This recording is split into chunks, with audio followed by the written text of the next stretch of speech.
ఈ రోజున ప్రసార మాధ్యమాలకి పత్రికా విలేకరులకి నేను తెలియజేసింది ఏమనగా గత 4 రోజులుగా రొయ్యల రైతులు రోడ్డు మీద పడి వాళ్ళ ఇబ్బందులు చెప్పుకోవడానికి వాళ్ళ పరిస్థితులు ప్రభుత్వం దృష్టికి తీసుకెళ్లాలని చాలా గట్టి ప్రయత్నం చేస్తున్నారు.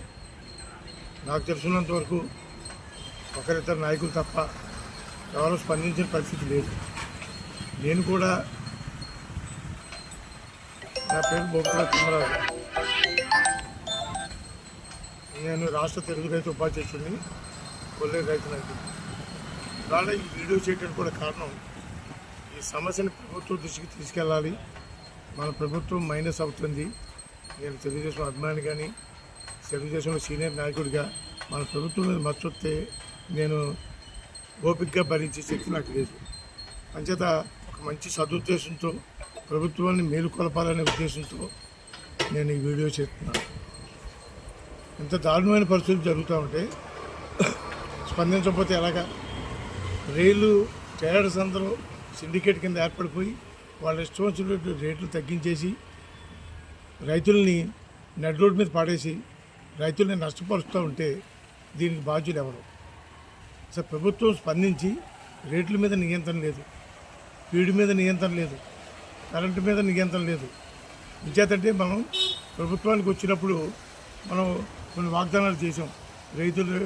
రైతులకి రూపాయలు కరెంట్ ఇస్తామని, ఉచితంగా ట్రాన్స్ఫార్మర్ ఇస్తామని. మనం వచ్చి 2 సంవత్సరాలు అయింది. ఇప్పుడు వరకు ఏదైనా సౌకర్యం రైతులు కల్పించగలిగామా? లేదు కదా. మరి అలాగా మన ఇచ్చిన వాగ్దానాన్ని నెరవేర్చుకోకపోతే రైతుల్లో మన పరిస్థితి ఏంటి? ఇవాళ ట్రేడర్స్ అందరూ సిండికేట్ అయిపోయి వాళ్ళు ఇష్టం రేట్లు తగ్గించి రైతులు నష్టపరుస్తూ ఉంటే దీనికి బాధ్యులు ఎవరు? ఈ రైతులు కూడా ఎవరితో చెప్పుకోవాలి? ఫీడింగ్ మీద దారుణం. ఇవాళ రైతులు కొనే ట్రేడర్స్లో ఎక్కువ మంది మన పార్టీకి సంబంధించిన వాళ్ళే.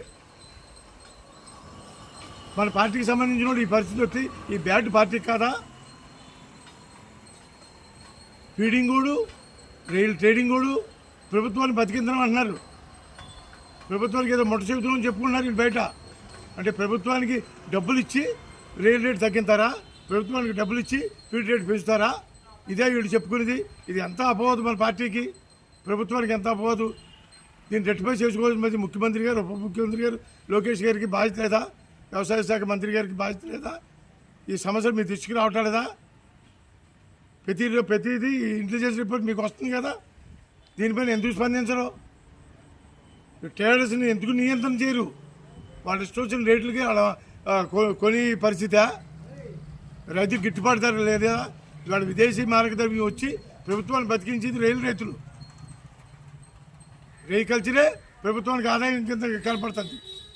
ఇంత దారుణమైన పరిస్థితులు జరిగినప్పుడు ప్రభుత్వం స్పందించకపోతే రైతులు ఎవరితో చెప్పుకోవాలి? నేను తెలుగుదేశం పార్టీ అభిమానిగా మన పార్టీకి వచ్చి అప్రతిష్టని మీ దృష్టిలో పెట్టాలి అని చెప్పి నేను మాట్లాడుతాను తప్ప నేను పార్టీకి వ్యతిరేకం కాదు. వీళ్ళు చేసే పనులు మీ దృష్టికి వస్తున్నాయా లేదా? మీరు గుడ్డిగా నమ్ముతున్నారు వీళ్ళని. కింద స్థాయిలో ఏం జరుగుతుందో మీకు తెలియటలేదు. కింద స్థాయిలో ఏం జరుగుతుందో మీరు తెలుసుకోలేనప్పుడు మీకు ప్రసారం అవుతుంది. ఏ రైతు ఇవాళ కూటమి ప్రభుత్వానికి నిలబడతాడా మద్దతుగా? ఇదే పరిస్థితి కొనసాగితే ఏ రైతు కూటమి ప్రభుత్వానికి మద్దతుగా ఉండడం.